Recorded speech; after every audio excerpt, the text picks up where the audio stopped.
地球の皆さんこんにちは、月くんと申します。今日はブレイザーのファードランアーマー登場記念ということで、歴代ウルトラマンの全タイプチェンジを分類分けして、それぞれにほのかに解説も付け加えて紹介していこうと思います。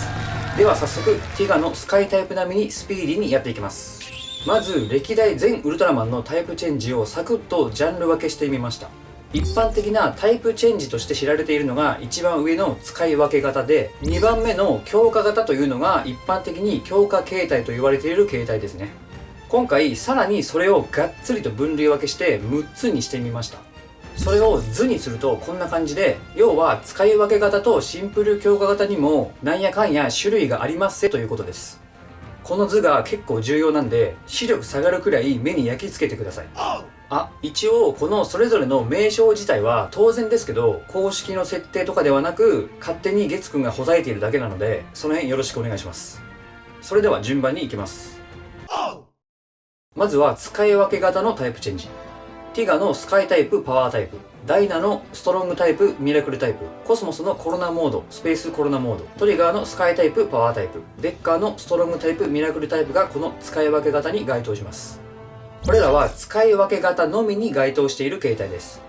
さっきの図を見ていただいて重なっていない部分に該当している形態です。で、この使い分け型というのはその名の通り、その場の状況や敵の性質によって使い分けるための形態のことを言います。平成以降に登場した器用な戦い方ですよね。ティガ、ダイナ、トリガー、デッカーはパワー重視タイプとスピードとか超能力的な能力重視の形態を使い分けて戦うんですけど、コスモスだけ特殊なんですよね。コスモスはまず救うべき相手か倒すべき相手かで使い分けます。救うべき相手なら基本形態のルナモード、倒すべき相手ならコロナモードという感じですね。知らない人からしたらそういう使い分けって感じですよね。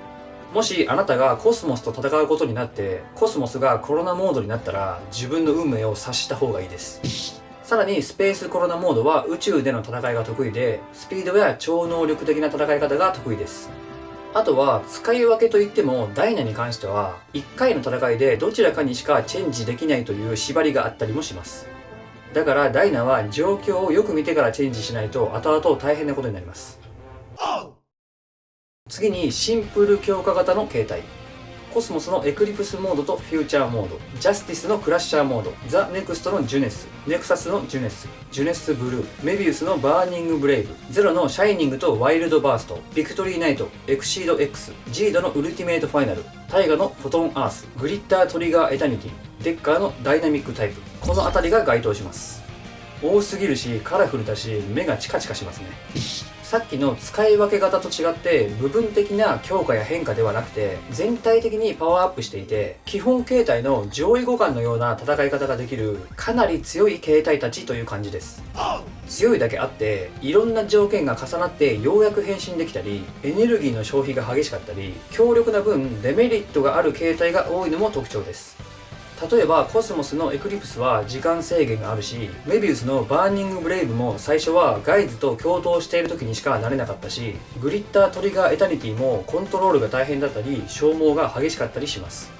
ただ特にデメリットもなく、単純に通常形態の上位互換のような形態になれる場合もあるし、ジードのウルティメイトファイナルみたいに実質活動制限なしみたいなとんでもないやつがいたり、全体的に強い形態です。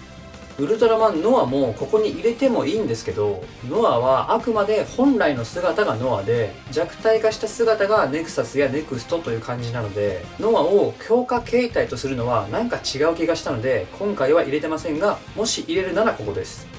あとタイガのフォトンアースは地球の力が鎧みたいになってそれが装着されるので、後に紹介する装備型とも言えそうですけど、装備部分だけじゃなくて下地の部分も完全に変わってるような気がするので、今回はこっちのグループに入れています。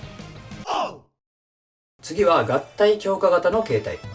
ガイアとアグルのスプリームバージョン、メビウスのメビウスブレイブとフェニックスブレイブとインフィニティ、銀河ビクトリー、ルーブ、グルーブ、タイガのトライストリウム、トリガートゥルースが該当しますかね。複数のウルトラマンが合体したり力を託したりして姿をチェンジさせたウルトラマンの形態たちです。さっきのシンプル強化型と同等かそれ以上に特別な条件だったり制限がある分、超強力な力を持った形態が多いです。まあ合体したり複数のウルトラマンの力が合わさっていたりするので強くないと困りますよね。この中でもフェニックスブレイブとインフィニティとトリガートゥルースはめったに見れない激レア形態という感じです。基本的に今回の動画の題材のタイプチェンジという概念は平成以降に生まれたものなんですけど、昭和で言うと6兄弟の力をウルトラ4に集めて超強化されたスーパー太郎もここに入れてもいいかもしれません。あとはレイガ、サーガ、レジェンドもこのグループといえばそうなんですけど、なんかこの3人は形態変化というよりかは全くの別のものになっているという感じがして、強化形態として扱うのはなんか違う感があるので今回は入れてません。無理やり入れるとしたらここになりそうではあります。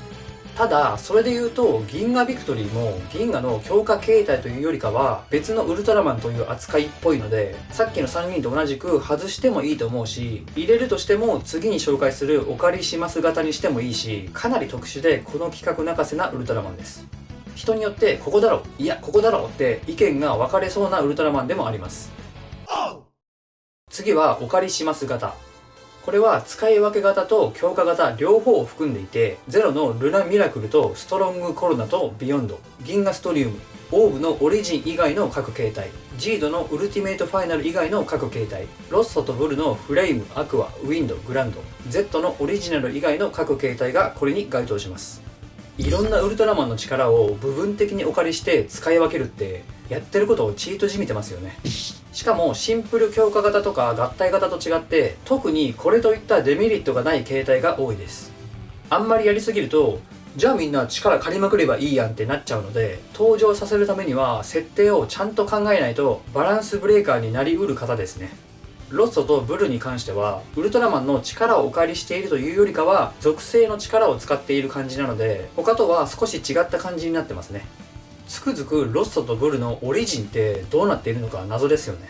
基本的にはお借りします型は道具を使ってタイプチェンジするんですけど、ゼロのルナミラクルとストロングコロナは道具とかなしでお借りしている感じなので、今思えば天才すぎて引くレベルですね。お借りします型の変身シーンはオーブとか Z に代表されるように印象深いキャッチフレーズがあったり、演出がとにかくバグレベルにかっこいいのが多いので依存性があって癖になります。次は装備型。これも使い分け型と強化型両方いますね。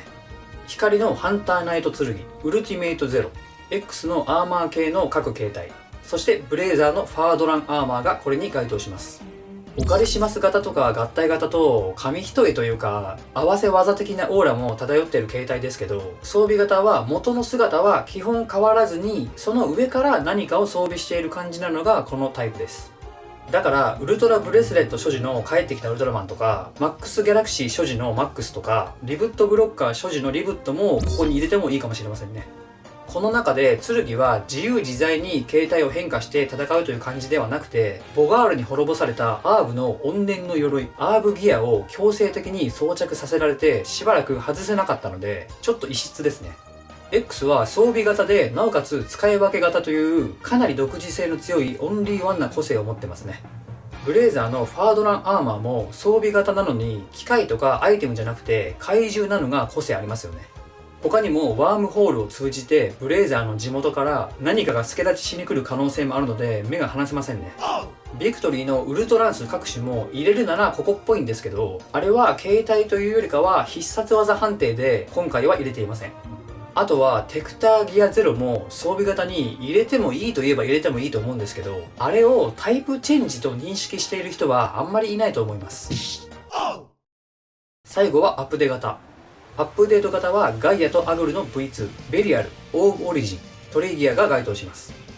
アップデ型は強化型の一種で、形態を変化させて強くなるという感じではなくて、デフォルトの形態が何らかの形でアップデートされてバージョン 2.0 になるという感じの形態です。該当しているウルトラマンの元々の形態であるオリジン・ザ・ファーストもガイアとアグルの V1 もベリアルとトレギアのアーリースタイルも一度アップデートされたら基本的にはもうその姿になることはないですからね。まあベリアルとトレギアのアーリースタイルはタルタロスによって過去から連れてこられて並行同位体としてウッキウキで活動してますけど、本来のおなじみの形態から戻ったわけでも使い分けてるわけでもないですからね。オリジンもガイア&アグルもアップデート後の携帯は基本強いしかっこいいし、もちろん大好きなんですけど、元の携帯が見られなくなるのも少し寂しいですよね。オリジンザファーストとかかなり好きなので、なんかもったいない気がしてしまいます。あとはウルトラの父もウルトラホーンがちょっと小さくてヒゲもなかった時代から今の姿になったのがアップデートしたとも言えなくもない気がするので、ここに入れてもいい気がします。ただあれ元に戻ろうと思えば戻れるみたいな話も聞いたことがあるので、そうなってくるとまたなんか違ってくるので、今回は堂々と入れずにしれっと入れておきます。はい、という感じで以上6つの型にタイプチェンジを分類分けしてみました。0のウルティメイトシャイニングと X のベータスパークアーマーがシンプル強化型とオカリシマス型と装備型の同時発動っぽかったり、ちょいちょい例外はあるんですけど、大体の形態は分類できたかなと思います。もっといい分け方があったり紹介できていない形態があったりするかもしれないので、その時はおいゲツくんふざけんなとコメントで教えてください。ブレイザーのタイプチェンジ、この後どうなるかまだ分かりませんけど、ブレイザーに限らずこれからのウルトラマンたちの新しい形態の登場が楽しみですね。最後までご視聴ありがとうございました。さよなら。